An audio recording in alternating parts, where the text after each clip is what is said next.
اور حج کے دوران شرک سے اپنے آپ کو باز رکھنا چاہیے، شرک سے توبہ کرنا چاہیے، کیونکہ شرک والا کوئی بھی عمل اللہ رب العالمین قبول نہیں کرتا ہے، بلکہ شرک سارے عملوں کو برباد کر دیتا ہے۔ اللہ رب العالمین نے اپنے نبی سے فرمایا لئن اشرکت لیحبطن عملک ولتکونن من الخاسرین، اے نبی اگر آپ نے بھی اللہ رب العالمین کے ساتھ شرک کیا، آپ کے سارے اعمال اکارت کر دے گا، آپ کے سارے اعمال برباد ہو جائیں گے اور آپ آخرت میں گھاٹا اٹھانے والوں میں سے ہو جائیں گے۔ تو ہمیں کوشش کرنی چاہیے کہ ہم شرک سے بھی توبہ کریں، سچی توبہ کریں، اور دوران حج شرکیہ کوئی بھی لفظ اپنی زبان سے نہ نکالیں، شرکیہ کوئی بھی عمل نہ کریں۔ بہت سارے حجاج کو ہم نے مینا میں، عرفات میں، مزدلفہ میں دیکھا ہے کہ وہ لوگ قوالیاں گاتے پھرتے ہیں،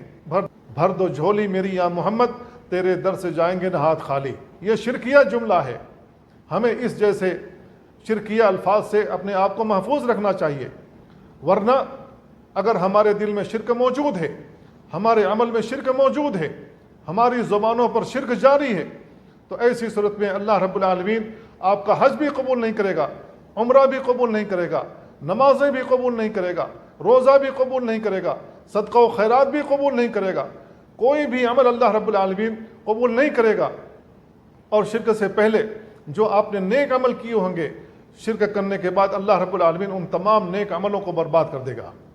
گویا کہ آپ کے پاس کوئی بھی نیک عمل موجود نہیں ہے۔